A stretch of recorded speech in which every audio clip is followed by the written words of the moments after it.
Hey guys, welcome back to another episode of Against the Call. It is episode 49, and we have a special for you today. We have a special guest. We'll get to that in a second, but we're going to talk around the league NHL playoff update, way too early Heisman predictions, the countdown, best SEC quarterbacks of all time, around the league NFL, around the league NBA, plus playoff updates, Mount Rushmore best NBA jerseys, and draft day greatest action movies of all time. So to start us off, this is our guest, Johnathan Hooker. Johnathan, thank you so much for coming on. Oh, I appreciate the invite, guys. I couldn't miss this for the world. Oh yeah.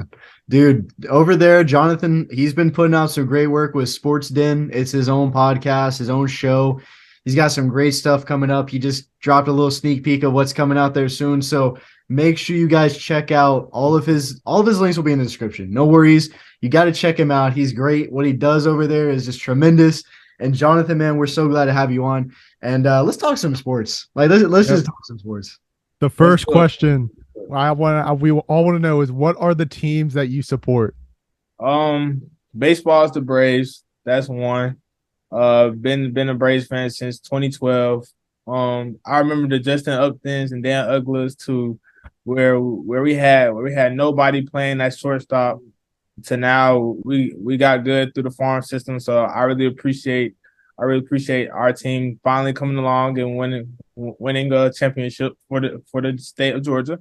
For college football, University of Georgia. My mom graduated from there, but my dad graduated from Clemson.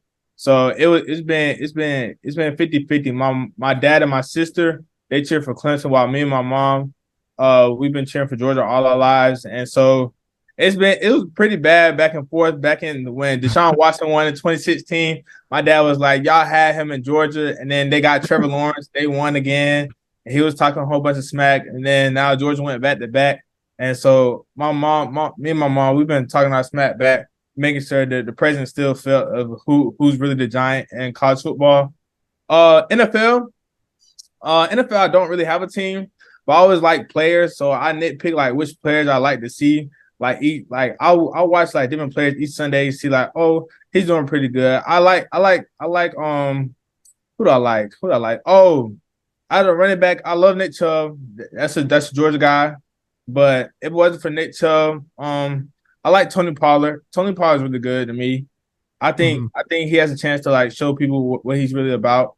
For the quarterback position, I like Jalen Hurts. Like his speeches are just one of the best. He's a great motivational speaker for his team, but he get things going on his end. And I also like I like Joe Burrow. Joe Burrow is really good. He just has a calm confidence that's everyone just revolves around. They build up their confidence with him. For the NBA, I know they're a hot topic right now, but it's not for the right reasons. I like the Memphis Grizzlies. Hey, let's go. I like Memphis. Finally, somebody on here, man. Dylan Brooks. I'm sorry, bud, you had to go, but it's all right. Ja, hope you get well, but we can't have you doing what you've been doing for the past couple of weeks. And, yeah, it just sucks that we get the draw that we had in the first round against the hot Lakers. Yeah. Yep. It happens. We'll definitely touch up on that in our NBA segment, man. Okay. I'm hyped though. You hear this, Michael? There's finally another. Yeah, we got another Grizzlies fan on here. Yeah, I get so much shit. So much. Well, let's go into our first segment. It's going to be a quick NHL playoff update. We haven't really touched on it in a while. A lot has happened, but we'll talk about the most recent series that's going on right now, which is first the Western Final. The Golden Knights are up 3-0 against the Dallas Stars with a win 4-0 yesterday.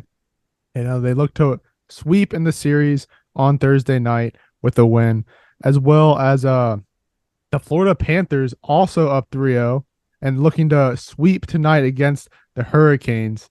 Two sweeps.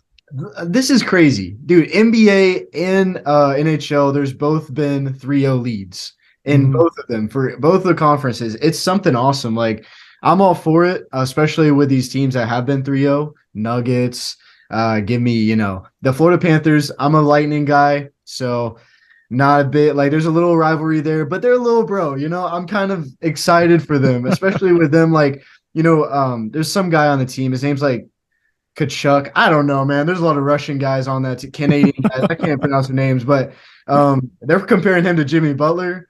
So I'm all for that. I think that Miami, South Florida area is going wild right now. Like their teams have been killing it, especially with even Brooks Koepka, who's from that Miami area, winning the PGA Championship.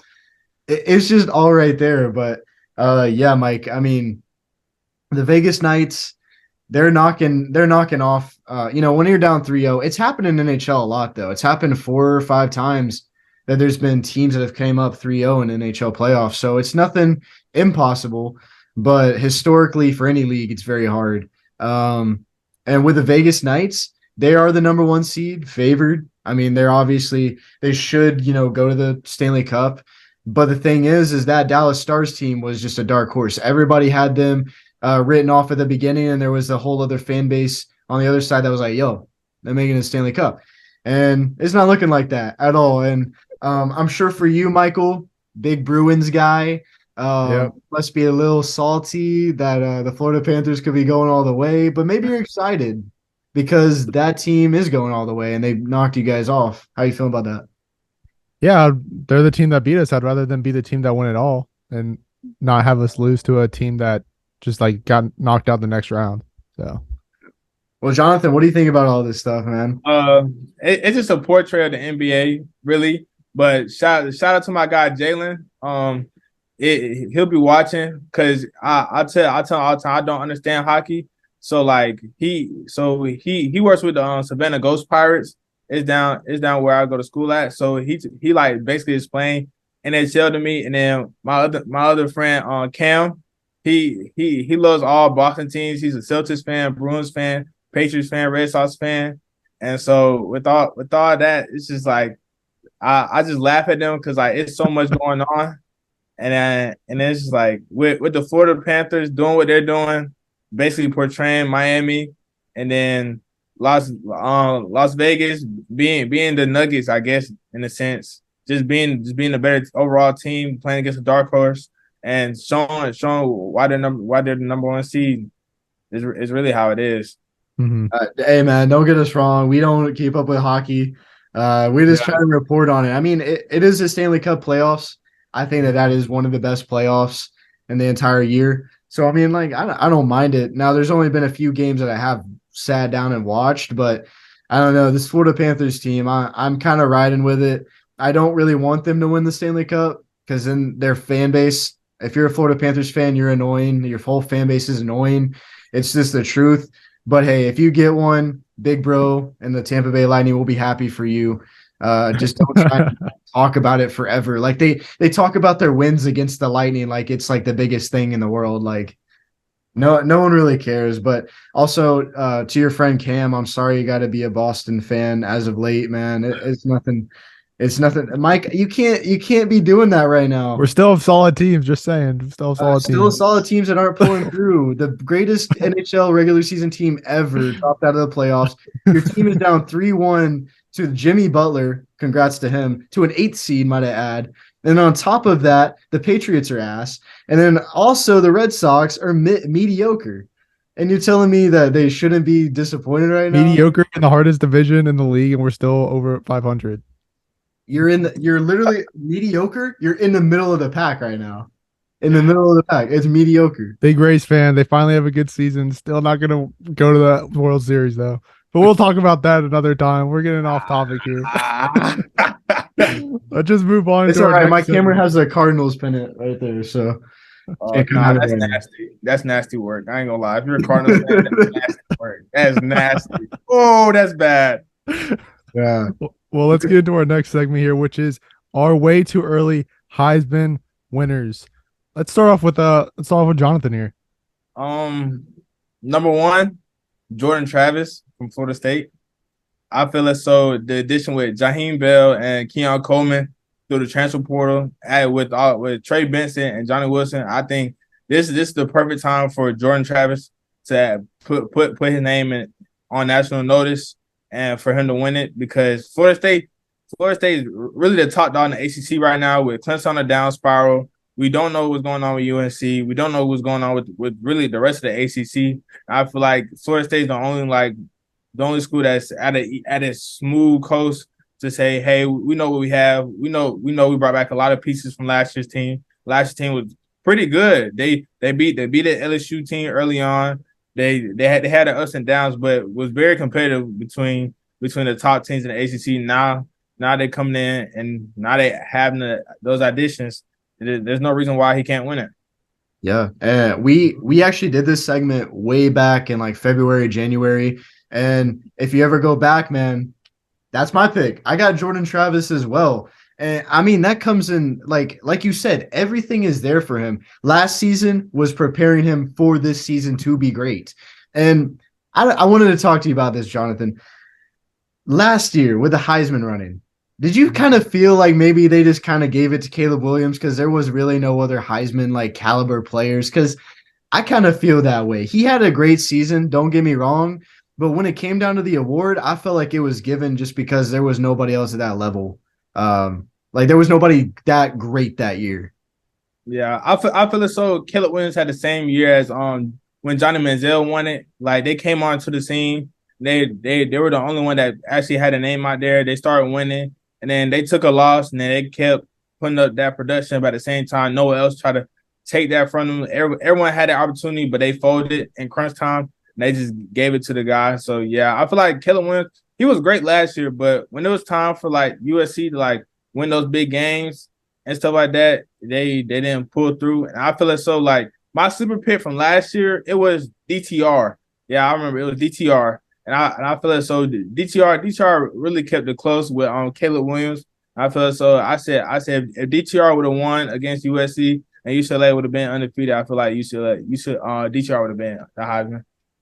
Yeah, and I will tell you this too. This is a sleeper guy. I was kind of thinking about this earlier. Blake Corum could possibly be. That's my sleeper pick this year. Is Blake Corum.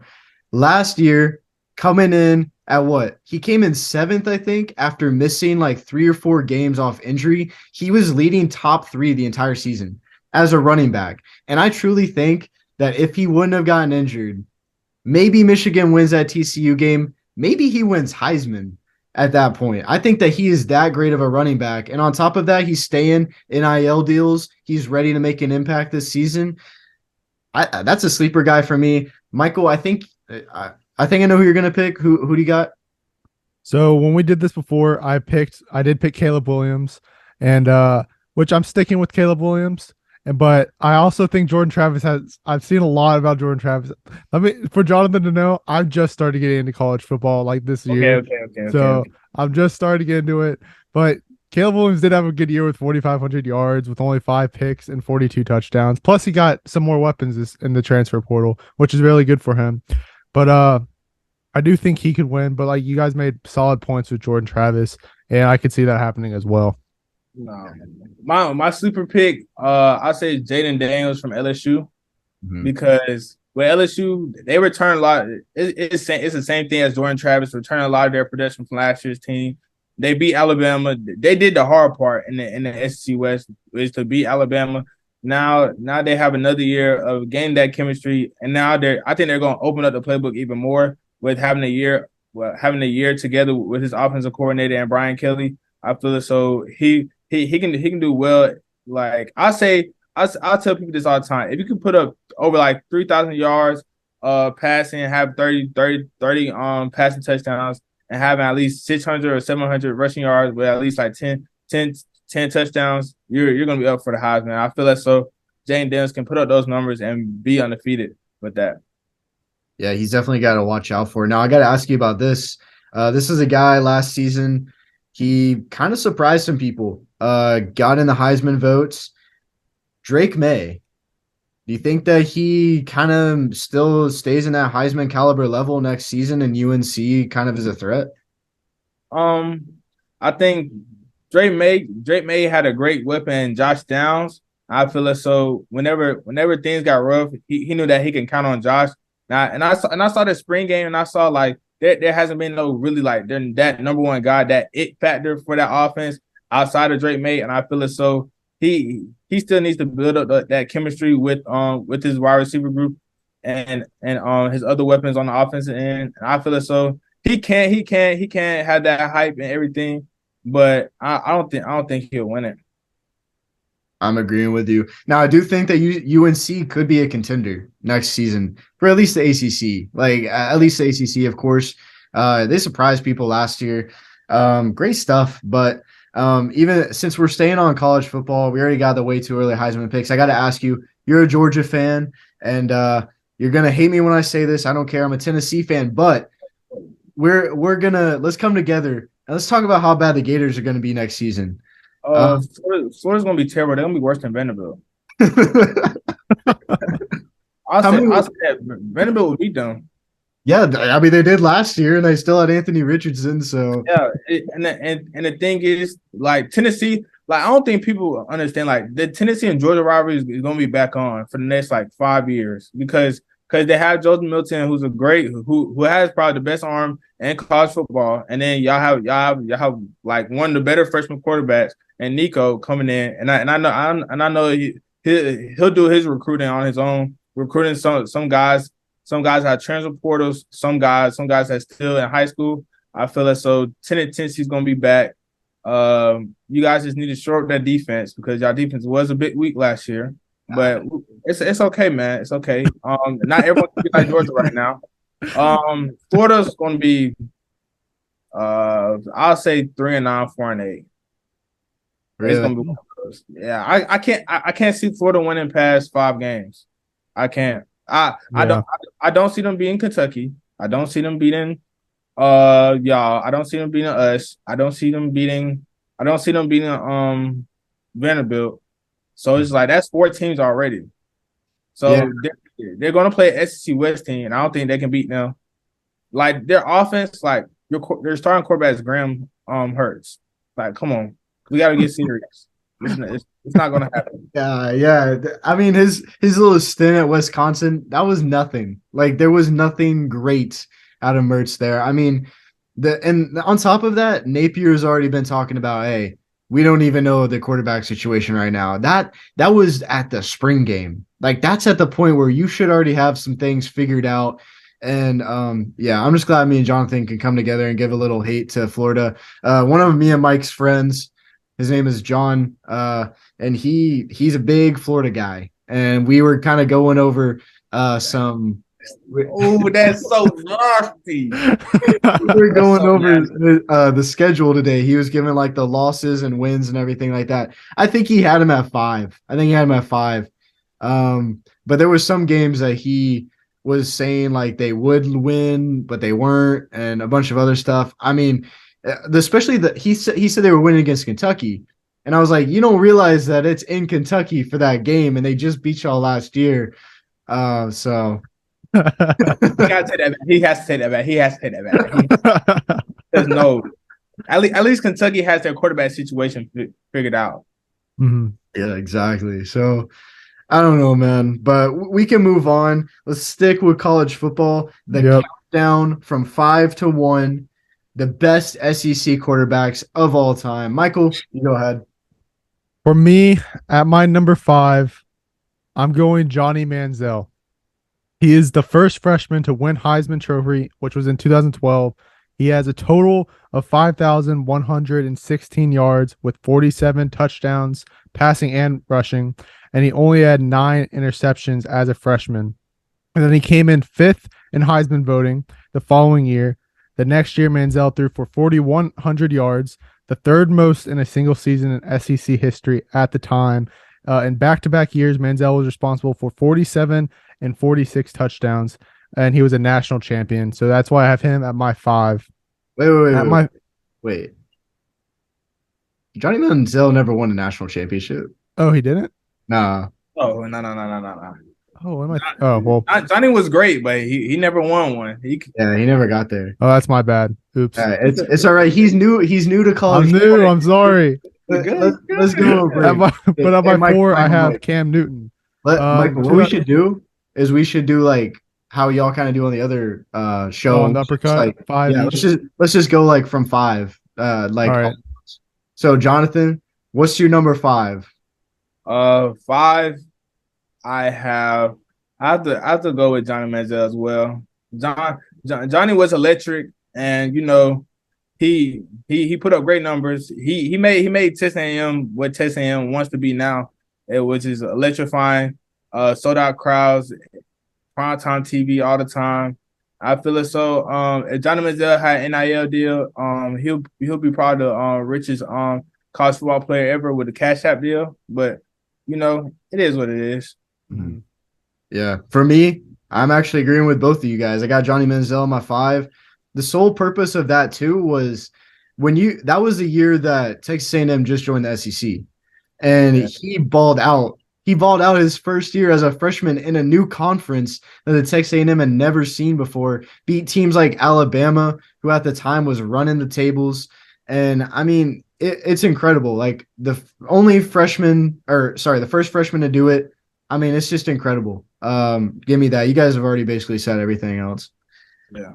All right, for my number 4, I have Cam Newton. His 2010 season at Auburn was considered by many at the time as one of the greatest seasons in NCAA history.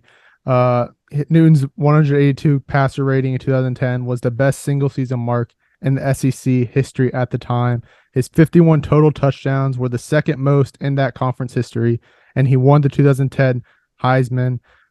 He also brought Auburn its first national championship since 1957, and he was one of the greatest dual threat QBs in college history. So that's why I have him at 4. Facts.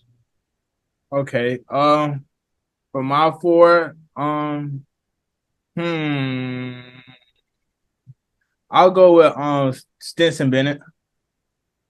Stetson is my 4 because he won back to back. Not many SEC quarterbacks can say that. Plus he put up great numbers last year, throwing for over 4,000, being probably one out of maybe 3 or 2 quarterbacks in the college football to do that. And then coming in, like you have to think, Stetson won every offensive MVP that he played in the bowl game for. Like especially in college football playoff, like he won a semifinal offense MVP, won national championship offense MVP. Then he came back, did it the next year for the Sugar Bowl, and then won it in the college football playoff. So Stenson's 4 for me. He didn't even win SEC All First Team though. My guy Hendon Hooker did. Great last name, by the way. Hendon. I tell people all the time. Hendon's situation. If Hendon never tore his ACL, or like if you guys never lost to South Carolina and we had to play in the playoff, it'll probably be the same how Ohio State played us. I believe so too. That's a different story for a different day, man. We'll get back to that later. But yeah, let's see. At my 4, and this actually hurts me to say because I wish that he was higher, but I'm gonna be unbiased here. Peyton Manning at my number 4. One of the greatest college football quarterbacks in the SEC. The reason why I ranked him so low in the top 5 is because all these other guys before him won Heisman and they also won a national championship. And, Tennessee fans, everybody can say maybe Peyton did deserve it that year. That was a whole other controversy. That's why Tennessee fans don't really like the Heisman, especially with what just happened with Hendon Hooker. Should have been in New York. We'll get to that. That's a different story for a different day. But give me Peyton. I actually forgot to get all the stats written down, but trust me, his stats were just incredible. I mean, he was number 1. So that's enough for itself. Go ahead. Solid. All right. For my number 3, I picked Joe Burrow. Oh, wait, no, sorry, my bad. Peyton Manning. I had Peyton Manning at my 3. He had 89. I have the stats for you, Nick. 89 passing touchdowns. For the 4th most of all time in SEC history at the time. Tennessee's passing record. He held Tennessee's passing record for 300-yard games with 18 and career wins with 39. He was top 10 in Heisman 3 years in a row, coming in second, which was his closest in 1997. He has 11,000 plus total yards, 89 touchdowns, 33 interceptions. However, no national championships, and I have him at my 3. That's a good pick. I like that Peyton pick a lot. Well, my number 3 is Joe Burrow. Joe Burrow, when he did, I guess after you guys hit him in the Fiesta Ball, I don't know what happened, but USC woke up Joe Burrow to Joe Shiesty, and then he had his senior season, did what he did, put up over 5,000 yards, threw for over 60 touchdowns, won national championship convincingly, and ran away with the Heisman. So I feel as though he won my number three with my number three pick with that. Super solid. My number three, I got a name that was mentioned earlier, Cam Newton.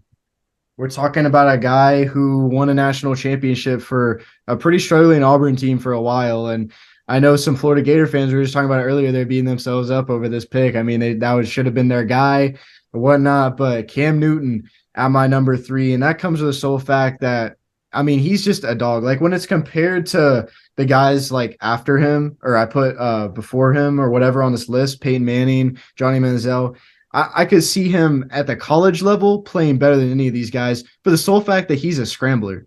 Like this man on his feet is one of the best things you'll ever see in college football, especially for his time at Auburn. He took that into the NFL with him. It's sad to see him kind of now being washed up, trying to say that he is something he's not, being a top quarterback in the league, saying he deserves it, whatnot. I think he has potential to be back at that position, but his injuries in the NFL stopped him from doing that. But his time in the SEC became one of the greats. Yep. And my number two, I have Joe Burrow at two for the sole fact of his historic season at LSU, winning national championship and Heisman in 2019. He shattered SEC records for passing yards, passing touchdowns during the regular season as a senior, with 5,671 yards, 60 touchdowns, and 6 interceptions. The greatest season, one of the greatest seasons for a QB in the SEC. That is true. Yeah, Joe Burrow too. Okay. I might not have a lot of people happy with this pick. My number two is Tim Tebow. Tim Tebow is the second best quarterback in the SEC of all time, because I feel as though Tim Tebow did everything as a quarterback should do: lead by example, vocal leader, handle press very well with that Florida Gators team. He put up the numbers, but at the same time, he was very dependent on his weapons with Aaron Hernandez, Riley Cooper, Percy Harvin.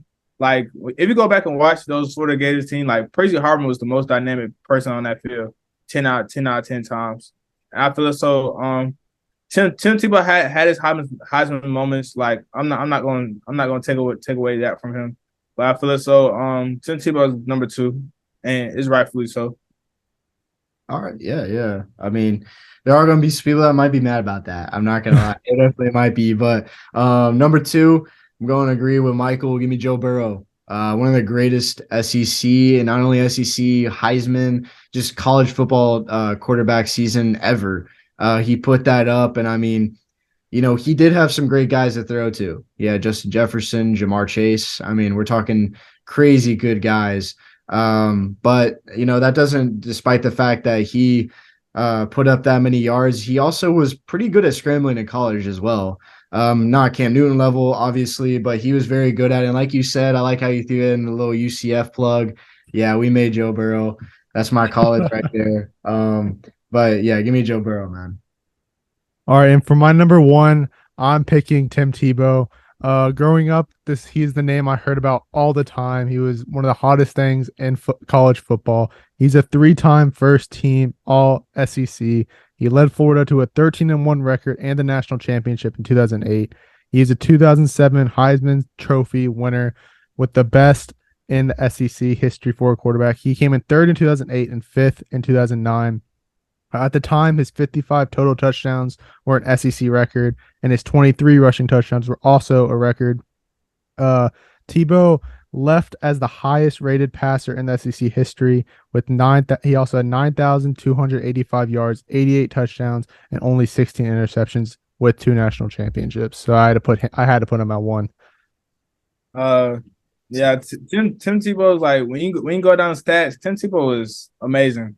Like every time you turn on Sports Center for a Sunday, they'll go over like what happened in college football. Oh, Tim Tebow is front and center 9 out of 10 times. Nah, I respected Tebow so much. I was like, hey, Tebow got that. I said he invented the jump pass. The jump pass was crazy. I was like, I had never seen this before. It was just so revolutionary. But my number one is Cam Newton, all because this one stat right here. Not one person on his team never played a single down in the NFL but him. I feel it. So when you can carry a team like that, knowing that they're going to be accountants, farmers, all that, and lead them to a national championship and win, and then all the scrutiny that he had throughout the season with the computer and him still being laser focused, and then coming back to beat Alabama from 28-3, winning in Bryant Denny Stadium was not easy, and come back and win that game solidify him one for the record books. So he's number one for me. Definitely is, Super man. solid. There's so many, like the SEC. Not a lot of the quarterbacks, especially for like Alabama, do tremendously well, but there are a lot of SEC quarterbacks that just do great in the NFL. And Johnathan, I mean, I didn't even know that stat about the Auburn team. That's crazy. Throwing to accountants and winning a national championship. That's definitely having my respect right there. I will tell you guys though, I did add some honorable mentions. For the old heads out there that may watch this, they're gonna crucify me because I didn't have this on here. Joe Namath, come on, man, like he was great, but that's in the old days. And then also Tim Couch, play the '90s, early 2000s, whatever it was, play for Kentucky. He was very good. Also, gonna give some respect to Alabama quarterbacks in college, Bryce Young and Tua. They deserve to be on this list as well as honorable mentions. But that's gonna do it for that segment of the countdown best. What's your number one? Oh, I didn't give that to. Oh, that's my fault. Tim Tebow. My fault. Okay. I heard Michael say, I was like, oh, okay, whatever. Yeah. Tim Tebow. And that comes for the back-to-back championships. That, like, whenever I was doing this list, Cam Newton won one. He won a Heisman. Joe Burrow won a Heisman. Tim Tebow, arguably one of the greatest SEC quarterbacks of all time, won back-to-back national championships and a Heisman. He also came high in the Heisman votings for the second time. So I just got to give it to him. And that hurts me to say, coming from a Tennessee fan, obviously, but I just have to. Like, I always have to give Tim Tebow credit where credit is due. He was one of the most electric players ever. And all five of these guys on this list were just completely insane. Like, out on the field, like Johnathan said, man, when you turn on Sports Center, you're going to see their face every time. And Tim Tebow is one of these guys. Every guy on this list was one. So, well, do you think if Bryce Young won a championship, do you think he would have been top 5 of all time? If Bryce Young did what? If Bryce Young won a championship? Oh, yeah. I actually was considering putting him over Manziel. That's right. Oh, but it's so hard because Bryce was just so calm. It's like I saw the Auburn game when he drove down the field for 90 yards. Like I literally watched that. Like I said, if he does that, hey, he got it. Bryce did it and he smiled and he was like he gave Nick Saban a thumbs up and I was like, yeah, Bryce Young's the truth. I couldn't. Dude, these Alabama quarterbacks as of late have just been insane. Now, as far as next year goes with Monroe, I don't know so much about that. He did not show up in that spring game. Obviously, spring games don't show that much, but I've heard around some Alabama fans. Me and you, all three of us know an Alabama fan here named Jay, and even he's worried about that. Even he's worried about the quarterback situation in Bama. So, I think Bama got that transfer from Notre Dame. I think he's gonna come in and be the starter because there's no reason why after a spring game you're gonna allow him to transfer into Alabama and not for him to not be the starter. Plus they got his offensive coordinator from Notre Dame, so it makes sense. It's a pair that can match very well. But I don't know. I don't live in Tuscaloosa. I don't go into work, go to that Alabama campus and go to that practice facility and watch. That's just my guess on it. Yeah. Hey, as long as Alabama's having a downfall, we're all for it. So keep it coming. Pause. But let's head into the next segment. Around the league, NFL. We want to get Jonathan's predictions on who we think might be some of the top teams next season. We can just talk about this however you want. Who do you think is just going to be the top dog, though? Top dog in the whole. I say top dog in the whole league. I still think the Eagles will have the best record in the regular season, but I still think the Chiefs are still the top dog because same time they have a Patrick Mahomes. Patrick Mahomes is becoming the new Brady. You can't bet against him. You can only hope things just doesn't work out his way. But I'll give you 4 in the NFC that I know that will be solidified. I'll say the Eagles for sure. I'll say who I say? I say the 49ers. Christian McCaffrey. It doesn't matter who plays quarterback. You're going to do well. Kyle Shanahan is offensive mastermind. A sleeper pick. The Seattle Seahawks. Their draft was probably top. I'll say top 3 in the whole league. It's just based off their first round draft picks alone. Pairing Tariq Woolen with Devin Witherspoon and Jackson Smith and Jigba, making a tremendous trio with Lockett and Metcalf. And 4, a team that I started to love after Hard Knocks on the Detroit Lions. Jared Goff, you can make an argument that Jared Goff was the second best quarterback in the NFC last year, and so that's why I believe that's my 4. But AFC so wishy-washy. I just can't. Like AFC is like one team will be good, and then the playoffs comes, it's like so bad. So I just can't. Shout out to the Bills. That was a hit for you guys. I was about to say about the Bills. The Chiefs are. I'll give you 4 in the AFC. Chiefs. I'll say the Bengals. The Bengals for sure. I think the Bills will still be at top, and then I'll say the Ravens. I had the Ravens at 4. They'll be my 4, but they need to watch out for Pittsburgh because I feel like if Pittsburgh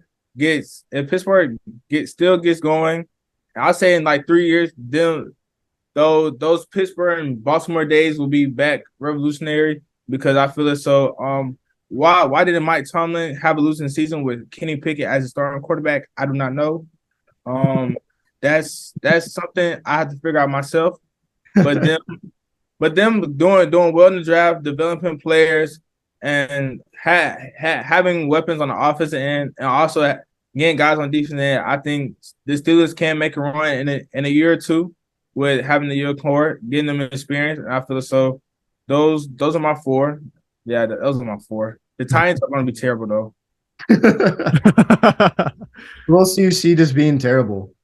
They're terrible. The Jaguars are another sleeper pick. I'll say them. Jaguars are another sleeper pick. I like that team a lot, especially adding Calvin Ridley. I think he'll get over 1,200 yards easily with Trevor Lawrence as his quarterback. Mm-hmm. Yeah, I can definitely see that. But one of the questions I had for you for this segment was, who do you think will be the offensive rookie of the year? You put me on the spot. That's so hard. Because, like, Bijan Robinson got drafted into, like, the perfect situation where, like, a team likes to run. But also, we saw the rejuvenation of Cordell Patterson. And I heard reports saying that they're going to use Bijan as they use Cordell. And I said to myself, if they use Bijan as the way they use Cordell, I think he gets at least 1,000 rushing and at least 600 receiving. So he'll have a shot at it. Another person, it's so tough because like the offensive class was so Bryce can, but it's just like the situation he has. It's like who is he going to throw to?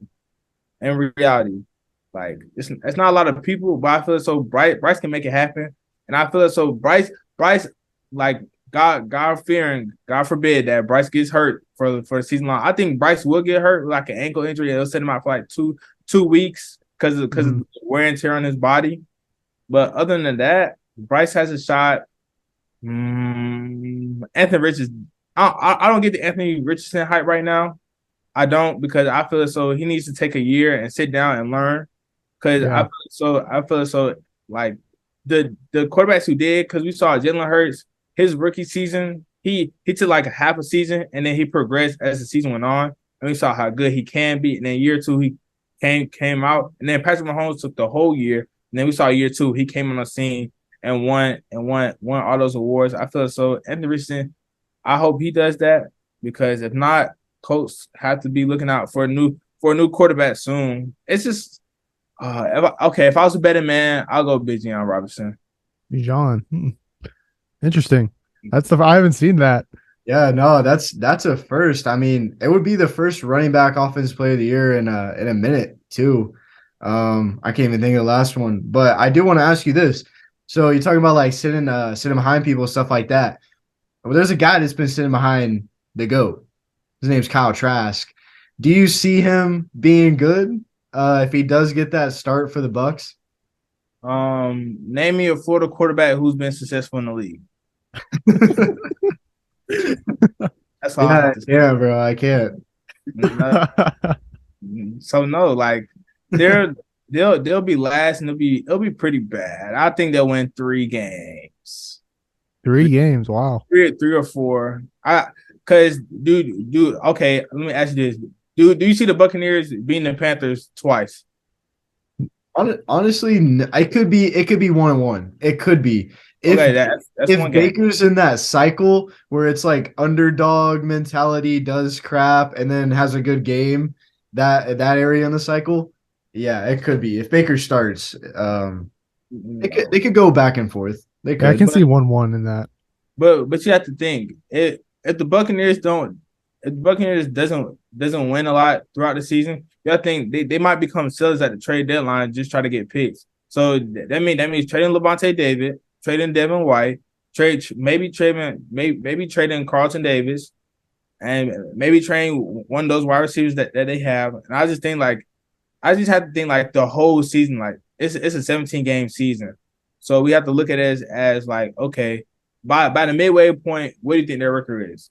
And if the veterans in that locker room won't like it, they will request for a trade, as Devin White did, but he rescinded it and took it back. But I won't be surprised if he does it again throughout the middle of the season. That's super big possibility there. And we got to ask you here, you're one of your friends, he's a Boston fan, whatever. Michael, we've talked about this before. Where do you see the Patriots being in the division? Same thing as last year. They're not going to be. They're okay. I say Bill Belichick does a great job with his defense, but his offense, I don't know what has happened since Tom Brady left. Because drafting Christian Gonzalez helps them, because now they can move pieces around in the secondary. But the offensively, like they won't be able to keep up with the Dolphins. They won't be able to keep up with the Jets. Now they have A-Rod, but please, the Jets hype, please stop it. Like the Jets hype, they'll make it to the divisional round, lose. I'll say that. Yeah, I can see that. And then for the Bills, no, they may beat the Bills once just because Josh Allen threw three interceptions. But other than that, nah. They'll be last, but they'll have a winning record. They'll have 9-8. I give them 9-8. Okay. I'll take that. Where do you think what do you think will be the downfall of the Jets? The person at quarterback. Oh, really? Really? You think A-Rod's gonna trip up somewhere? I wouldn't say trip up. I just say he won't be as interested. You know how some guys in the NBA they'll play hard for the first 20-something games, then they'll look uninterested. Like James Harden, he's the James Harden. He's James Harden in the field. Sit back and look. He had that great statistical year. We were he's one of the greatest quarterbacks ever. We can sit down and talk about Aaron Rodgers being probably a top 5 most talented quarterbacks, not being of all time. Not saying he's the best top 5, but the most talented. I feel so. James Harden is very talented as an NBA as a scorer, but I say he's a James Harden in the league. He'll play good for a certain period of time. Then all of a sudden he'll disappear. But when it comes to playoff time, he'll play good for like the first 3.5 quarters. When it comes to like the last half of it, you like, what happened to him? And I feel it's so like A-Rod can't do that. Plus, it's like they're too inexperienced right now, especially with a second-year head coach.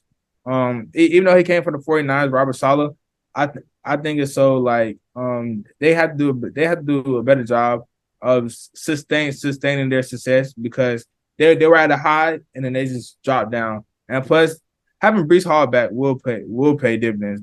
Breece Hall is going to be a top 5 back by the end of next year. I could definitely see. He was already on track to do that his rookie season last year. Like, if it weren't for injury, he would have definitely been. He is, dude. No, I agree with you 100%. Dang, man. That's cool seeing your input on the Jets, bro. Hopefully, we'll see what happens. You know, people are gonna come at me or whatever in the comments anytime I talk about anything. So we'll see. We'll see what happens. I will take that heat from you. But first, I saw. No, let's rewind all this. Mike had said about the Garrett Wilson. Who said Garrett Wilson was going to be offensive player of the year? That was Nick. That was me. Oh, Nick said that. Yeah, because Nick was like, "Oh, he won offensive rookie of the year, and then he's going to win offensive player of the year." Okay, number one, Garrett Wilson. Yes, he reminds A-Rod Devontae Adams. I'll admit that. Yes, but we have to think he has a formidable run game, and his head coach wants to run the ball. But I'll say this: Garrett Wilson will be a top 5 in voting, but he will not win. I don't think he'll win. I think this is the year that a young player will win it. I think a player under the age of 27 will win it. It won't be Patrick Mahomes. It may be Justin Jefferson, because Kirk Cousins. There's not a lot of noon games though, so that's and he's in Minnesota. So it's just that I just feel so like, as a wide receiver, you could see Jalen Hurts win it, but he'll be in MVP discussions. But another player, I want that won't be too far. I'll say a sleeper pick. I'll say AJ Brown. Yeah, I can agree with that actually. I think he'll have a great year. Because he has another year with Jalen. And then plus, the defenses got better in the NFC East. It's just like, still, who's gonna guard AJ Brown 6'3", 220 after the catch? Yeah. This is what I'll say about Garrett Wilson. You didn't give me a chance to defend myself. No, I'll admit Garrett's amazing, because Brian Hartline said like, yeah, Garrett Wilson's like top 2 or the best wide receiver he's had. No, he was second behind. I'll admit, when Marvin Harrison Jr. gets in the league, he'll be a top 10 wide receiver after his rookie year. Honestly, that caliber of a player, I could see it happening. And if the right team gets the right first pick, we talked about maybe like way too early first picks for the NFL or whatever. If the right team gets the first pick, they won't trade it away. Like, they'll get Marvin Harrison first. Like, he could be a wide receiver we could see go first. But as far as Garrett Wilson goes, when we scheduled that kind of segment in, I knew that Michael was going to go the route he went, or I really actually didn't know he was going to go with Derrick Henry. I knew he was going to do something crazy. You went with Derrick Henry? Oh, yeah, you're coming me for Garrett Wilson. Oh, whoa, time out. You going with Derrick Henry? I just went with Derrick Henry because I wanted to be different. Mike, hey, I gave pass for college football, but Derrick Henry as your offensive player of the year? I think it's possible. I think he's still the best running back in the league. No, you don't. It's not. We can't be serious. We can't be serious. This is me. If I was a betting man, I would bet Travis Kelce before Derrick Henry. Like, seriously. But you telling me Derrick Henry? I think he could. With a straight face. Say with a straight face. Derrick Henry will win offensive player of the year. I'm not gonna lie to you, Jonathan. Let me take the slack off Michael. And this is kind of why I picked the Garrett Wilson thing. We knew that would be a good clip. We knew that it would like don't get me wrong, we never like fake anything, but like we do have like a certain like respect for like those guys, and we think that they can. That's just the beauty of the way too early picks. It's way too early. You can say whatever you want. It doesn't matter. So I saw Garrett Wilson. Crazy. Yeah. But I like it. But I like it though. Like saying Garrett Wilson, everyone's like, yeah. A-Rod said he runs a 17, and he like, yeah. I said I get the Garrett Wilson piss, but it's like that's so early. Then I realize it's way too early. But Derrick Henry, regardless, I don't matter what time. That's crazy. I think we all in the studio were thinking the same thing. Like the fact that I don't know where your head was going, Michael, because whenever we scheduled it, I was like, he's gonna pick either Justin Jefferson. Mostly, I was saying he's gonna pick Jamar Chase. And he still didn't. You picked Derrick Henry, and in the clip, he's even like, yeah, he's not even on the betting odds. I wonder why he's not even on the betting odds. He's about to make some surprises. Watch. What? He's gonna surprise some people. How is he going to surprise some people? He's the best running back in the league, and the only reason I don't see him winning it is because he is the only thing on the team. So he's going to be covered more. But it's Derrick Henry; he can get through anything, and he's not hurt. Okay, see, you're reasonable. You're reasonable. You understand? He's the only weapon that the Titans have. So and plus, Kevin Byard is not even going to OTAs because they're asking him to take a pay cut. So the defense might be not good. So they might fight for the number one overall pick. But the thing that you got to think about the Titans though is he's going to be that guy, right? He's going to be getting most of the exposure. He's going to be the offensive weapon. That's why you think he's going to win Offensive Player of the Year. They take record into consideration as well. And if they're third in the AFC South somehow, like that's never going to happen for Derrick Henry. Even if they're second in the AFC South, not going to happen. They're finishing last. Yeah. They probably will. I mean, I kind of have the Colts finishing last. I think the Titans will be third. Nah. I think because the way the Colts are set up, they just need a really formidable quarterback and just need to add another wide receiver. Like they have the run game, they had the line. The line was injured a lot last year. I think with them healthy, they'll be okay. And then having that defense somehow it's like a bend don't break defense. The defense that let the Vikings come back on them like 30-something points. Oh, I remember that. Kirk Cousins, that was Kirk Cousins. That was at noon. Yeah, it was his second greatest moment. I'll give him that. And then the Texans with DeMeco Ryans, I feel like he'll change the culture really well. I think they'll win like 6 or 7. The Titans will win like 4 or 5. I think the Titans will win 4 or 5. And the Colts will win like 7 or 8. The Colts will be mid this year. The Colts, a pick throwing machine with Anthony Richardson. No, I think if they want to have sustainable success, they need to start Gardner Minshew. But I agree with that. But with now how the NFL set up, they see young talent just progressing and doing well so early. They want their same draft pick to do the same. I feel as sports fans, we're spoiled because we see a lot of young talent. That's with the NBA, the NFL, all sports throughout. We want those young players that we draft or sign. We want them to go out and start and do the same thing that other person doing, and we can't compare those two because they're in different situations. Like Anthony Richardson, he has the body and the build to be a quarterback.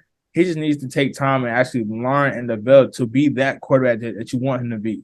So yeah, and that's the thing though. Like obviously, we all here know Gardner Minshew isn't going to start because they drafted Anthony Richardson so high at 4. They want him to start. They understand the development portion, but they want to throw him into the game to see how he does. It's like throwing, your kid into like the playground to go make friends. Like that's what it basically is. I mean, they're throwing him into something he's not used to. He just came off a 6-6 season last year with the Florida Gators, losing to Vanderbilt, losing to Kentucky. And you're going to tell me he's going to go lead this Colts team to more wins than he did in college? I don't know, man. I see him maybe 5 wins. Yeah. Yeah. It's a case. Their ceiling and their floor is like it's like their ceiling is the same reason why their floor is so low. It's like people like, but hey, they have this, they have that, but they also do this not very well. So I see why. No, yeah, and I've said this on this podcast a lot. Like I feel like every single quarterback in this past draft class has the highest ceiling and the lowest floor. They could be up there with some greats if they play good, or they could be there with the biggest bust of all time if they don't play good. Yeah. especially with those top two, especially with Bryce Young, CJ Stroud. They could be the next face of those franchises. If they aren't, we're going to be talking about them as busts for a long time to come. But Yeah. we'll see what happens. We'll see what happens. That's enough NFL talk. Let's move into our next segment, around the league, NBA news and playoff update. So obviously it's been a minute. There is some Jaw news I guess we can cover while we're here. Recently, he was posting these cryptic, quote unquote, messages. He had his sister. He had, I think his daughter was on there. And then his last one was him saying bye. And the police actually showed up to his house to make sure he wasn't like suicidal or anything. And he told him he was just taking a break from social media. So, we'll see what happens with Jaw. I'm worried. Like, I hope that the front office doesn't do something dramatic. I hope that he does stay, face a few games suspension like he has for the first time. But I don't know. I'm excited to see what Johnathan has to say about this. I just think that, and what's funny about this, Johnathan, was I don't even think I told Mike this. Maybe I did. I was on the phone with Jay the week before he flashed the gun the second time. And I was on the phone with Jay, and I told him, I was like, I'm proud of Ja. I was like, I'm proud of him. He's matured after like the whole first gun situation. He knows what he's doing. This next season, he's going off. Then a week later, he flashes a gun, and Jay's laughing in my face about it. I can't right now. It's hard. It's getting harder to defend him at this point, but I'm gonna keep doing it because he just had to show up his friend, like you said. Like I said, he had to show up his boy because his friend was doing this, showing off like, "Oh, I have a finger gun." He was like, "I got a real gun." So. Nah. Ja Morant. I just hope you get well. You're gonna face a hefty suspension. I think it'll be like 30. I think it'll be 30 to 40 games because I feel like Adam Silver already said like he feels betrayed by Ja, and I know Adam Silver is a players commissioner. He if the players feel like this is the way they want things to go, he'll make those certain changes to accommodate to the players. But I feel so Ja has now done things twice. And I feel so he does deserve a suspension. I do think he came back a little too early, coming back from that suspension. I feel as so. He should have stayed. He should stay from the team. Like he could have came back, but he still should have been suspended. Still had to do some things to work on himself. But we still have to remember like Ja's still only 23 years old. So Ja needs some older people around him because when you think about it, Ja has people around his age only around him, and it's like it's not someone like, hey, you need to do this better, you need to do this better, you need that better. They're all like, yeah, man, let's go do this, let's do that, let's do that. Like, oh yeah, that's a great idea. I feel it. So he needs more older people in his life to like make him slow down and appreciate the life that he has right now because it can't be taken away in a blink of an eye and a snap of a finger. Yeah. I think Ja's gonna be all right, but he's just. I'm glad he's taking a break from social media. I hope it will be a longer break from social media, and just appreciate the ones around him, and hopefully gets the help that he needs. Yeah, and like that, it's nothing against Ja with the gun because we've even talked about this. Even college athletes carry guns on them. Like that's nothing new. It's nothing new in the sports world at all. It's just the fact that he keeps showing it off, and the NBA hates that image. They don't want that out there, and the fact that it had to teach him a second time, it's like, fool me once, shame on you. Fool me twice, shame on me. So, I mean, or whatever, however it goes. I don't know if I just said that right because my head's in scramble mode. But, yeah, no, that's the thing, though. He's got to come back better than ever this time. And I agree with you, Johnathan. Take some time, realize, like, he didn't make it out, like, any bad areas or anything like that. He lived in the suburbs, but he does have to realize how much money he's made and not only that, but the people that look up to him. Because, even for me, he's one of my favorite players in the league. So for him to do this, it's like, dang, I don't know where to go from this. And not only that, but he was expected to be the face of the league in a year or two. And he was already going up there as the face of the league. And, you're going to have little kids watching you and everything like that. So it's hard. We'll see what happens. But like you said, they need more veteran leadership. Whenever your oldest guy is Steven Adams, who's like 30, it's like it's hard. You need that Heat team with like Udonis Haslem to kind of guide you, that kind of stuff. And speaking of the Heat team, let's talk about the Heat. Up 3-1 against the Celtics right now. They should have closed it out, but they gotta let little bro have some fun a little bit. Get that win. Little bro. Yeah, little bro. How are we their little bro? Well, you're about to be their little bro whenever they win the series, and then it's 2-1 against you in the Eastern Conference Finals. They shouldn't have let us win Game 4. As Jalen Brown said, shouldn't have let us win.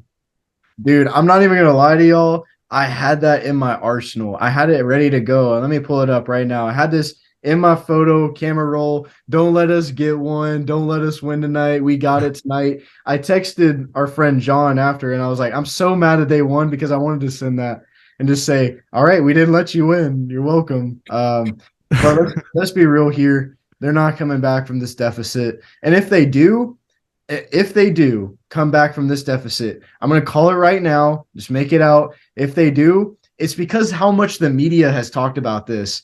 The media is everywhere talking about, and team has never done this before. And then the Nuggets, they swept the Lakers. So it's like, okay, the Lakers are out of the discussion. Then they let Boston get a game. And now you're telling me they're going back to TD Garden, and then they're going to get a game there, most likely, be up 4-2. And then who knows, maybe you win, go to 3-2, and then they go up, go to that game 7. And then who knows, maybe Jason Tatum comes back, Jaylen Brown does good.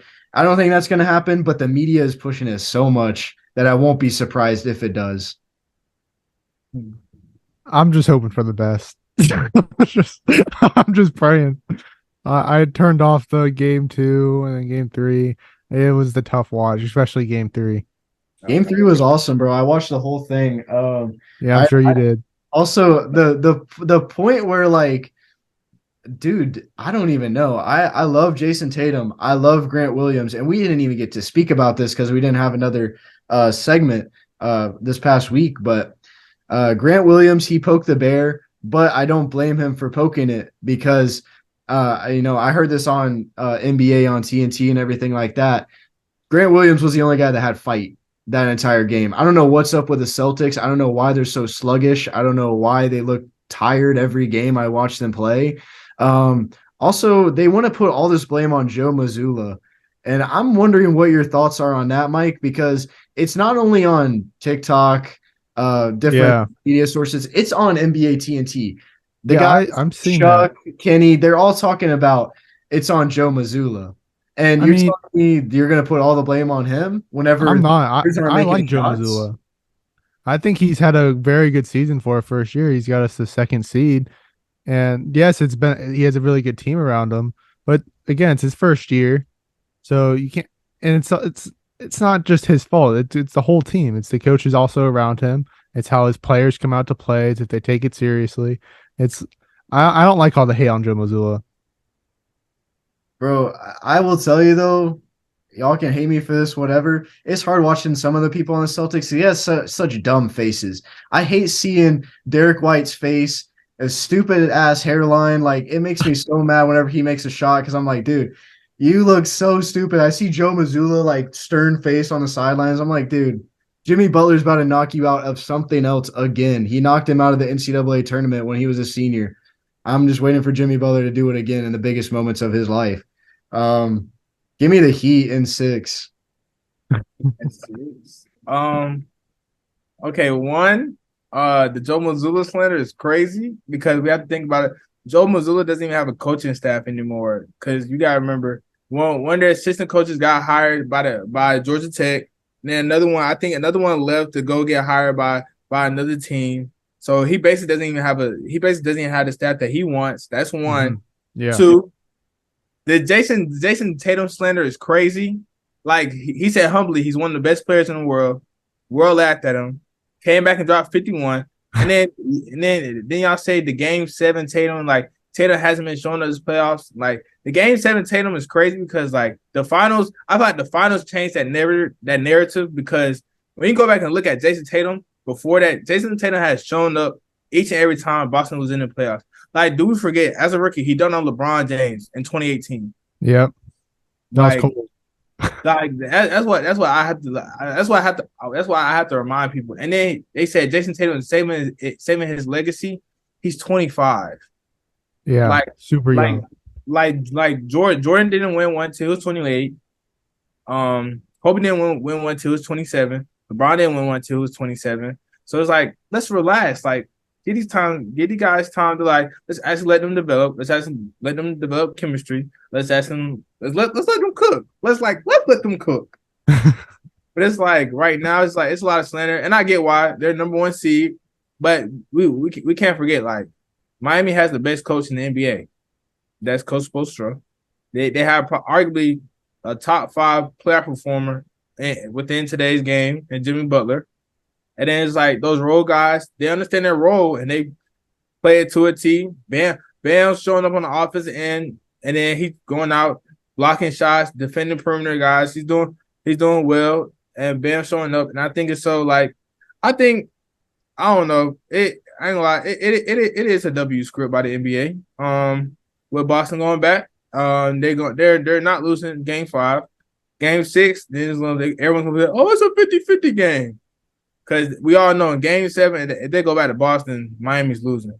So everyone's telling the Heat players, hey, game 6 is you guys' game. But I don't know. Jaylen Brown has to show up. I haven't seen him show up once in this series, like, ultimately. Al Horford, you finally came back and showed me you can shoot the ball again. Caleb Martin, round of applause. You got cut by the Hornets, and you want to show out for the Miami Heat. That's crazy. I have to admit that is one. That is he thought ahead. He said, if I play bad enough, I can get released. I can get out of this. And then he goes to Miami, plays excellent in the playoffs right now. He's gonna make more money now. Gabe Vincent. You know what I saw the other day? A Gabe Vincent jersey edit. I saw that. I said, that's so nasty. We're allowing Gabe Vincent to a jersey edit to wear the New York Knicks. Oh my gosh, dude! Every year, like y'all seriously tell me y'all want Gabe Vincent. You guys starting guard rotation will be under 6 foot, and y'all want that. Like, that's crazy. But in all reality, Miami better hope and pray they win game 6. If not, I have the Celtics winning in 7. Dude, the media, I'm telling you right now, they're all it feels just like the Warriors Cavs. Everyone pressing that 3-1 lead, and Braun came back. That's what it feels like. It feels like, and I haven't seen it in a minute. So, I'm hoping that happens. If it does happen, Nuggets. Let's just say Nuggets, you better hope it doesn't happen, because I'm going to be talking so much shit if it happens on this podcast. And then I'm going to tell you right now, it's rigged if it happens. It's rigged. Oh my god! Then you're just a pussy if you. W script by Adam Silver. Exactly, dude. Exactly. It's exactly what he wants. Hey, all the broadcasting systems, all NBA on TNT, NBA on ESPN, talk about this lead all the time. I mean, every time I turn it on, it's being talked about. Every time I turn on the TV. It's like, okay, yeah, we get it. It's never happened before. Why are you pressing it so much? Because it's going to happen? Maybe. Or because it's the end there's only 4 teams left in the playoffs, and this is the biggest series right now. The Lakers are out. Instead of talking about that, they could be talking about how bad the Celtics have played except for that game. We'll see what happens. If it happens, it happens. And you can just say it's script righted, but it's not. But even if it does, Nuggets in 5. Whoa. Whoa. Hold on. The Nuggets are not going to beat the Celtics in the 5, because the way the Lakers play, the way the Lakers play, 5. I'm talking about 5. Give me 6. I say 6. Yeah, that's because the way Jokic was just hitting shots like out of anywhere, just throwing it behind his head, just on net. I was like, yeah, GG's. You did all you could. You did all you could. But Anthony Davis, nah. Kendrick Perkins said it right. You have to look yourself in the mirror. I don't know what happened. Like literally, we saw what was it? Game 2, he put up 40 and 10. Now, then all of a sudden, you want to drop 20 and 11. Like, bro. Yeah, I don't even know. He doesn't want to win.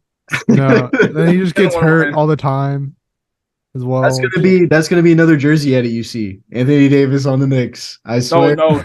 They're saying Anthony Davis to the Mavericks. That's crazy. Oh, I did hear about that. I didn't hear about that one. Yeah. They're talking about it, trying to get that help for Luka.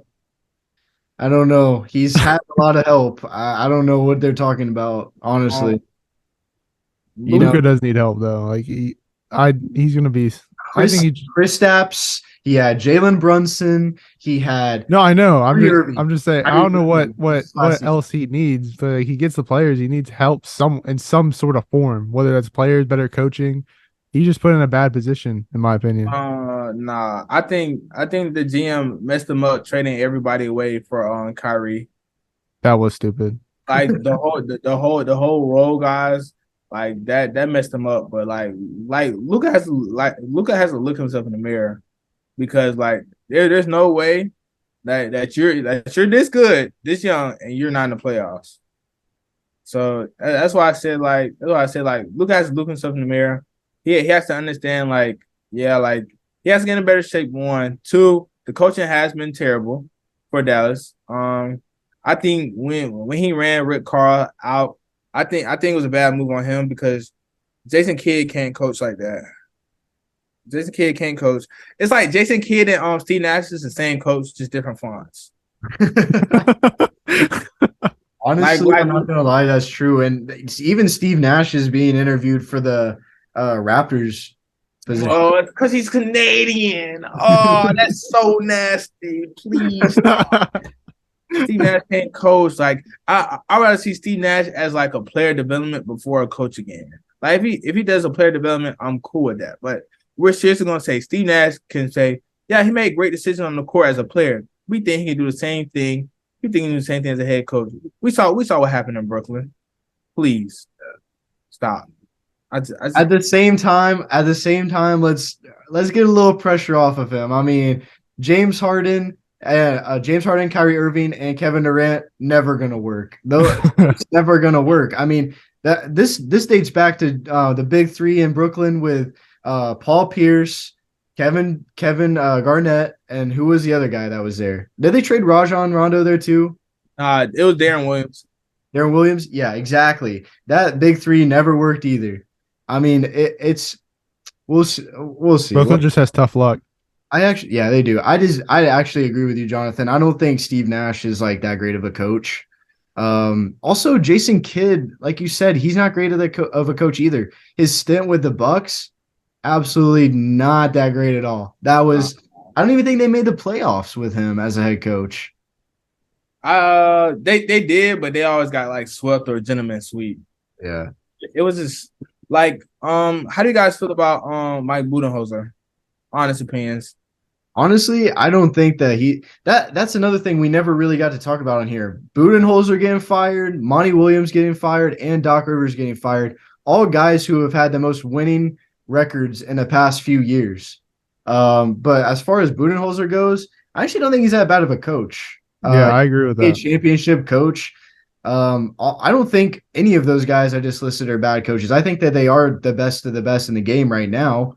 Other than, you got your what's the Nuggets coach's name? I forgot. Mike Malone. Yeah, exactly. I like him a lot. And Eric Spoelstra, obviously, that's an obvious one. Those are the guys. But Doc Rivers, Monty Williams, and Budenholzer will all find themselves building up another team, especially Monty Williams. If we talked about this too, I want to get your opinion, Jonathan. I think Monty Williams needs to go to the Bucks. Oh, I 100% agree, because if Monty Williams, he'll actually put Giannis in spots where he doesn't have to dribble from half court all the way to the paint. I feel so Monty will put Giannis in position to win his 1-on-1, maybe even double team. I feel so. Monty's a top 10 head coach. Like Monty being ran out of Phoenix is straight. Like I don't know what GM doing. I think he chose the players over Monty. I feel so sometimes that works, sometimes that doesn't. But it's just something I can't get around. Monty Williams brought Bryce to the Western Conference Finals. You guys had Game 7, and you guys had to send out an apology because of the way you guys played. And it's like people want to blame the coach 9 out of 10 times. Like the coach is the scapegoat, but in reality, 37 points in a half of professional basketball. Like get serious. Y'all had Devin Booker, y'all had DeAndre Ayton, y'all had Chris Paul, y'all had Mikal Bridges. All guys who can put up 15 plus points a game. And you guys want to blame Monty. Like it's Game 7. There's no need for motivational speeches. There's no need to talk about, hey guys, let's do this. It's Game 7. You're a professional. Play your best game. Simple as that. It doesn't even matter what defense he runs on the court that day. They should be at the top of their game. And I mean, that, like you said, it's always a scapegoat for the coaches. I heard this. I don't know if it's 100% true. I remember it being from a somewhat reliable source I saw. Chris Paul and Kevin Durant were behind like the Monty Williams firing. Apparently, they put in like word behind it that they wanted to move on from him as their head coach. I didn't know about that. I heard about that, but I think it's more Kevin Durant, because when you think about it, Kevin Durant has done everything his way because he came to Brooklyn. Brooklyn GM was like, "Hey, KD, what do you need?" They got James Harden. Kyrie was already there. KD with the Warriors. The front office was like, "Hey, KD, like we want you to come here." Well, he said, "I'm not coming here unless I'm like getting the ball like a lot of times, knowing they have MVP and stuff." KD with the Thunder. KD left because he felt like the GM didn't give him enough pieces. Then KD goes to Phoenix when he was like, Phoenix was going to be one of my options when I asked for a trade at first. So now Phoenix knows they have a window. So once they see the coach hasn't won to spend like 3 years, they'll go and fire that coach, and they'll stick with the players that they have instead of reconstructing that roster. Because there's no reason why Landry Shamet should start in the playoff game. Yeah, like, I saw that. That's nasty. I saw Doc Rivers is a finalist for the Suns job right now. Oh, really? I don't know. Doc Rivers and Chris Dobb doing another sale job. That's pretty cool. Maybe. That's pretty cool. But Doc Rivers being fired? Oh no. I promise you, Doc Rivers has done some bad things, but that was on the NBA's MVP and Joel Embiid and James Harden. Because James Harden, you got outscored by PJ Tucker. That's it. I hear that so much, dude. That's so funny. Yep. But we'll see what happens in the NBA news. Let's move on to our next segment, which is going to be our Mount Rushmore best unis in the NBA of all time. It could be anything you guys choose. Johnathan, you start us off on this one. NBA Mount Rushmore, there's four presidents, so I'm giving 4 jerseys. The Orlando Magic pinstripe, black or white, doesn't matter. The Raptors, purple, pinstripes when they had Vince Carter. 3. I have to go with the Mamba the Mamba jerseys for the Lakers. I really like them. I like the black and the yellow. Really cool. Pretty stylish, I think. 4 was pretty hard because I had to think like how all the teams, like Miami has great concepts. The Hornets have great concepts. The Rockets has underrated ones when I went back and looked at them.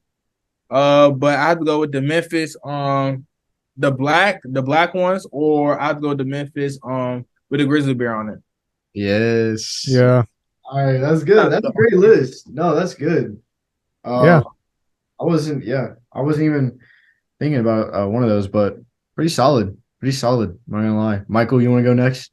Yeah, sure. So, my first one, I have to agree. I love the Raptors purple Vince Carter jersey. Those are so fire. That is my first one. My next one is pretty much I love any Miami uniform. They're all so good, but I'm gonna go with Miami's Vice City is my favorite. The black ones are so clean. My next one, I'm going with the Grizzlies powder blue uniforms. They're super nice. The patterns are all on it are perfect in my opinion. And then my last one, I'm going with it's kind of I can't really pick between these two because I'm just going to classic with either Celtics or Lakers because they're both classics. They barely change, and they're just like when you think of a jersey, they're just there. They're up there at the top jerseys. I like that list. Oh, you couldn't pick between either of those? I'm obviously I want to pick Celtics over them because it's my team, but Yeah. I'm gonna put them up there like back to back because they're Okay. back and forth. Okay. Nick, All right. I know what you did there. That was good. That was good. I was sitting here and I was like, okay. Anyways, we'll get to my list right here. Y'all covered a lot of them. And I almost thought that me and Mike were gonna have the exact same list. Toronto Raptors jersey. Come on, I actually want one of those. I was considering buying one, saw it at like a one of the I think it was Lids locker room, something like that. They had it on sale. Man, I would kill for a Vince Carter Raptors jersey. That's just like one of the most popular ones I think ever. On top of that, I'm agreeing with Johnathan. Give me those pinstripe Magic jerseys. They were especially with a Magic with a star with the eye. It's just so clean. I need one of those too. One that I really need though is the Vancouver Grizzlies powder blue that we both said. And you know, the Memphis one is the exact same. Vancouver, Memphis, whichever one they have on. It's just oh man, especially the shorts. The shorts go good with anything too. But the last one is going to be the Miami Vice jersey. And I'm talking the Miami Vice jersey, either black or white with the pink and blue on it. Specifically the white. Specifically the white. Give me that. I like the black ones. Yeah, I'm gonna also give you my honorable mentions. As Johnathan said, Charlotte Hornets got some great ones out there. Another one that wasn't mentioned, I love it. The Detroit Pistons Motor City jerseys with the horse on it. That's a really good one. That's clean. I used to play 2K 17 and 2K17. I traded myself to Detroit just to wear those jerseys. Also, you mentioned the Mamba jerseys. On my honorable mention, I got just the white Lakers jersey when they released that. It was very, very clean. Last one, any Christmas jersey that they released. That honorable mentions right there. Had to throw those in. They're too good not to mention. I mean, I don't know about you guys, but the Christmas jerseys, they need to bring those back. Yeah, super solid lists. But we're going to head into our next and final segment, which is our draft day. It's going to be greatest action movies of all time. And I have this wheel spinning right now for the first pick. It's going to be Nick has the first pick in today's draft. With the second pick, it is going to be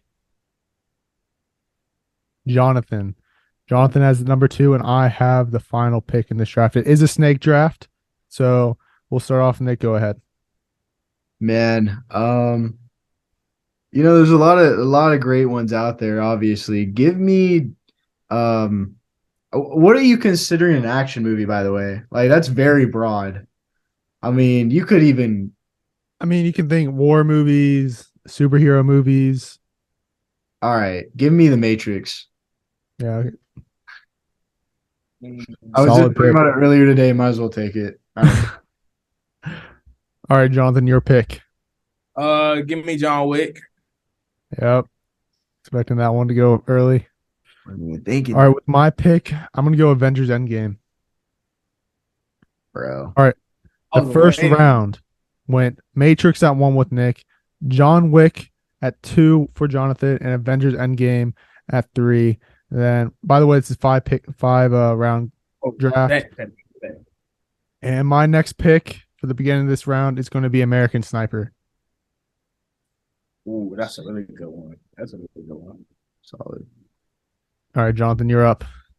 I think this is better than Endgame. I'll go with Avengers Infinity War. Yeah, that's a good one. All right.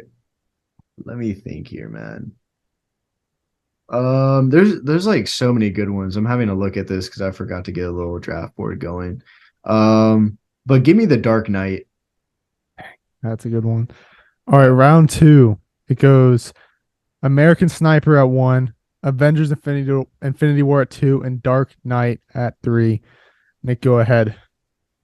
All right. So I was actually just watching a documentary about the bullies in Baltimore, and I think it was Ray Lewis talked about this movie he watched before a lot of games. Give me The Gladiator. Ooh, that is a good one. I didn't even think of that. Russell Crowe. All right, Jonathan, you're up. Give me American Gangster. That's another good one. Solid. All right, with my next pick, I'm gonna go with my favorite movie, Star Wars: Revenge of the Sith. Dang. So you can just take pretty much anything. Give me freaking Nemo at that point. That's action. What? All right, with that round, it goes The Gladiator at 1, American Gangster at 2, and Star Wars: Revenge of the Sith at 3. With the first pick of the next round, I'm gonna go. I'm gonna go Die Hard. Greatest Christmas movie of all time as well. I guess. All right, Jonathan, you're up. Oh, it's hard. It's hard. Okay, let's see. Okay. Let's go with Transformers. I'll go with Transformers. That's solid. Transform. All right, Nick, go ahead. Give me Rush Hour. I've actually never seen that movie. You gotta watch it. Just sit down and watch it. Now it's summer. We don't have that much to do. Watch that because think about it, there's no game tonight except for hockey. So you're not watching that. So. Yeah, I'm not watching that one. Okay, so you can put on Rush Hour 1 through 3, and you can literally just binge watch it. All right, I'll watch that tonight. All right, this round it goes Die Hard at 1, Transformers at 2, and Rush Hour at 3. It's the final round. Nick, go ahead and start us off. Oh man, yeah. Y'all are gonna pick some good ones. I already can tell. Just give me Mission Impossible. It's the peak of action. Mm-hmm. That's a really good one. That's a good one. Mission Impossible. Oh, let's think. We said Avengers already. Yep. You already said The Dark Knight. We already said Gladiator. We said John Wick. We said Star Wars. That's hard. No, think about it. The Matrix. The Matrix was your first pick, Nick. Yeah. It's the last one, man. It's always a hard one. So this is the one that just closes it out. So we can really sit there and look at it like, oh, this is really it. I say Transformers. Hold on.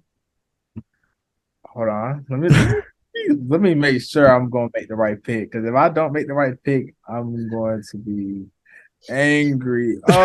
Let's go with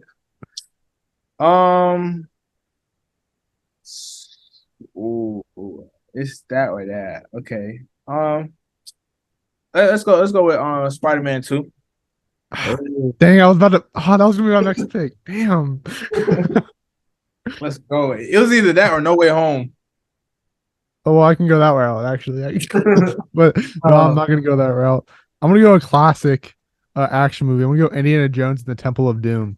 Bro, I saw that trailer the other day. I just saw Jones the other day. Like I saw that trailer. Sorry. Indiana Jones is fire. But let me go through each team real quick. With Team Nick consists of The Matrix, The Dark Knight, The Gladiator, Rush Hour, and Mission Impossible. Team Jonathan, John Wick, Avengers Infinity War, American Gangster, Transformers, and Spider-Man 2. And Team Mike, Avengers Endgame, American Sniper, Star Wars Revenge of the Sith, Die Hard, and Indiana Jones Temple of Doom. Make sure you guys comment down below who you think won this week's draft day. We already know. We're going to head into the post game. Thank you guys so much for listening. And thank you, Jonathan, for coming on. We really appreciate it. It was so much fun.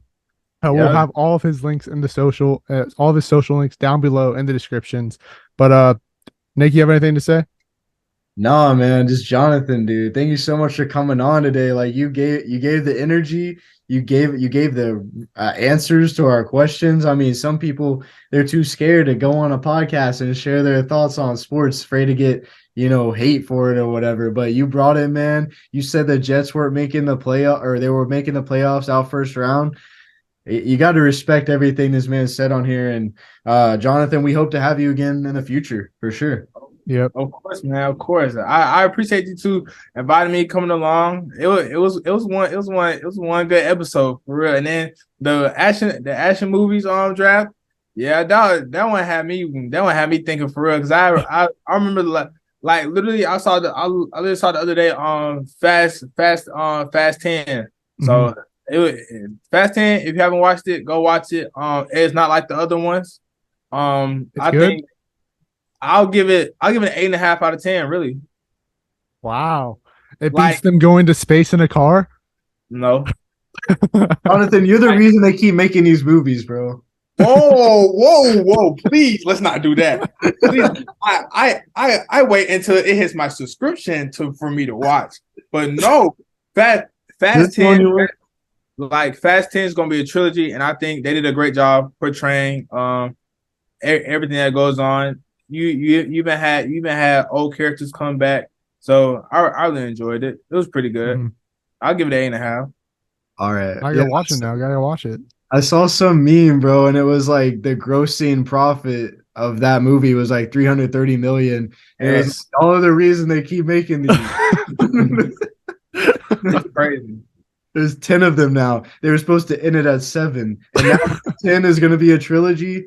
Yes. God, dude. This is a money making machine right there. But I bet Vin Diesel doesn't even get called that. I think he gets called like Dominic Toretto now. Family.